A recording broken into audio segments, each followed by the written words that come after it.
Oh boy, does that smell so good. But where are you? I can't see you.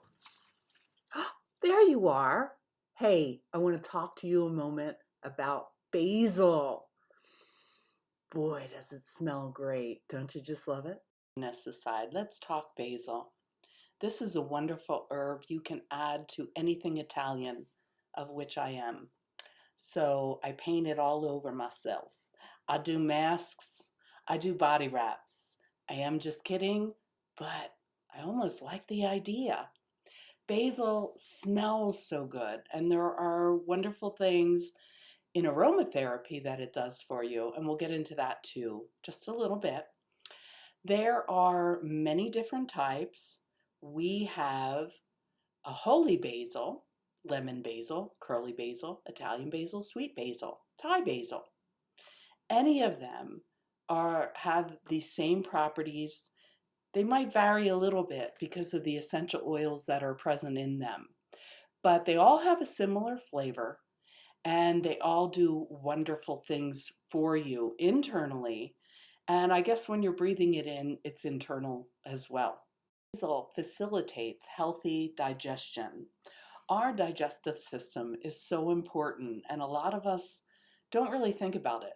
When you see a picture in a book of the digestive system, that is optimum. It's beautiful. But really, what is happening inside is quite distorted from that. And it's because most of us have pretty unhealthy diets. But the essential oils in the basil facilitate anti-inflammatory properties within the colon. All of the organs and systems in the body, when they are going through a download or a cleansing, which happens all the time, we need that. But we need a healthy digestive system for our other organs, our heart, our lung, to dump into. And if they're running smoothly, you get stuff out of your system. But when you're backed up there, it's going to back up other organs, and that's when dissatisfaction kind of comes in, and unhealthy things, you get sick. That's what it's about. But our digestive system being important, you want to add basil and other herbs that facilitate healthy digestion. It also is great for insomnia. It works on the nervous system. It's calming. However, if you don't like the taste and the smell, it's not going to work on these things because it's hard to get past your tongue. We need to enjoy the flavor. But hang in there. There are other herbs that I'm going to cover that will do very similar things. So our digestive system benefits greatly. You can make pestos. You can chop it up and add it to soup or salad. If you like the flavor, I would say add it almost every day. I made some pesto the other day, and my housemates ate it so quickly. I was kind of shocked. There was nothing left. So I'm glad I froze it. We all have hidden inflammations in our body. And you can't really just keep taking anti-inflammatories. They're not good for your kidneys. That's a whole nother topic that maybe we'll cover. But because basil is an anti-inflammatory, it goes after those things in all systems and calms them down. A lot of people have heart attacks because of these hidden inflammations. And if this little herb is going to help you with inflammation, that's why I say it's good to add it all the time, every day if you can, to your diet. I want to tell you about these powerful essential oils. They're eunogenol, citronellol, and linalool. Yeah, I can't say them very well. I get that. But they all lower inflammation inside of the body, which really helps with any kind of heart disease and heart issues. Rheumatoid arthritis, that's an inflammation.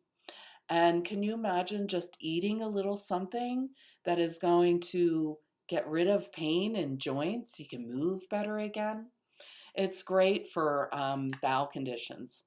I just mentioned that, how good it is for the digestive system. If your bowel or your colon is inflamed, you're in trouble.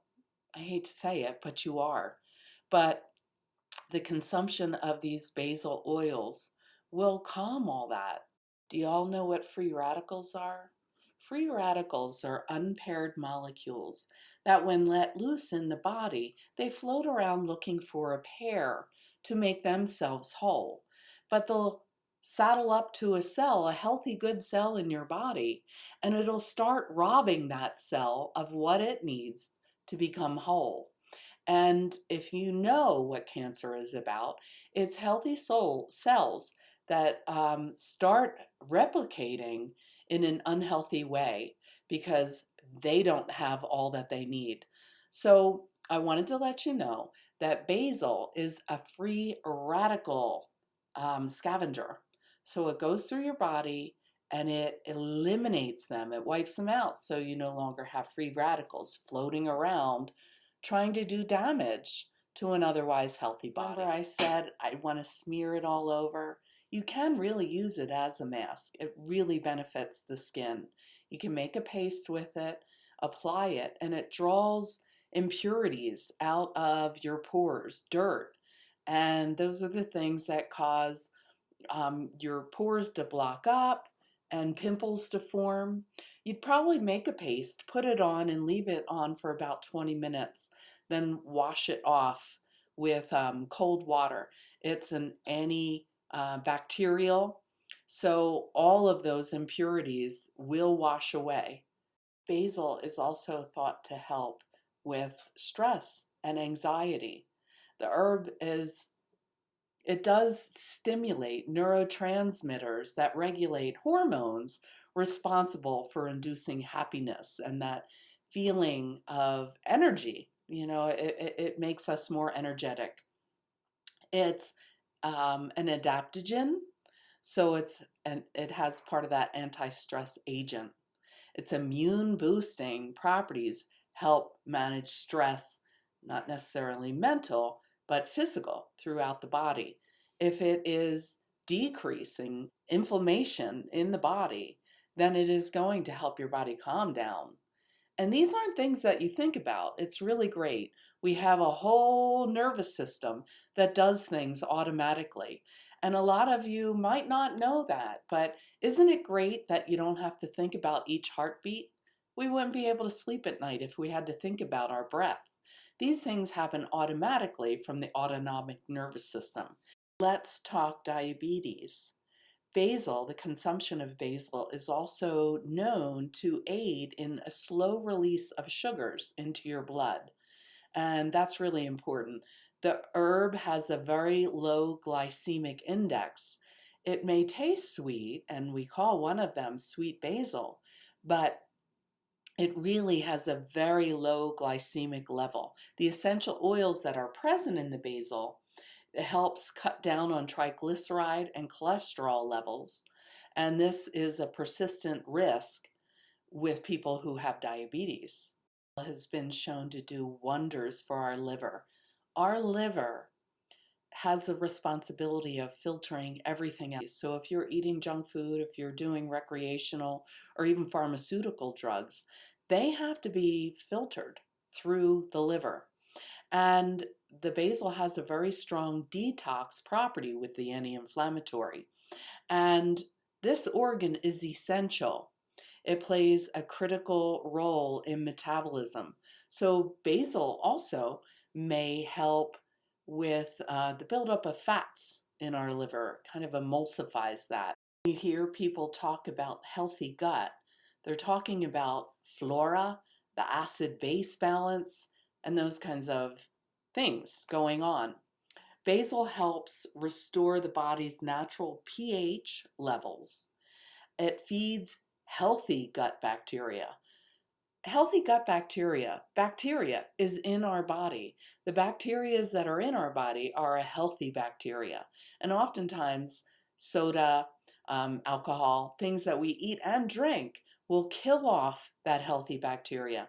That's why you see a lot of people on probiotics. But if you can regulate that within yourself, all the better. You don't have to rely on those things. It's also good for an upset stomach. It helps with bloating, irregularities in evacuation. Is that a nice way to say it? It helps cure appetite. If you have a suppressed appetite for some reason, it will help you want to eat again as well. And it can help with acid reflux. All these things that I'm telling you, and if they're consuming, if you don't like the flavor, it's not going to help you as much because your body, starting with your tongue, is rejecting it. So you would probably go around this by taking it in a gelatin capsule, if you like this idea, obviously, because the gelatin capsule will dissolve in your stomach. And if you have acid reflux, you're going to get the taste of basil coming back up too, which isn't going to help you very much. So hopefully, if you enjoy basil, and you're thinking, what can I do to help my digestion? This is something you want to check out.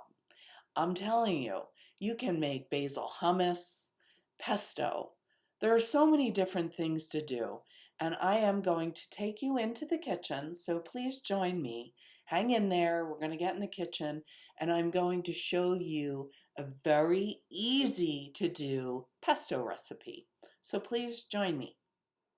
2 cups loosely packed basil, 1/3 of a cup of shredded Parmesan cheese, 1/3 of a cup of toasted pine nuts, and 1/4 cup of the best olive oil.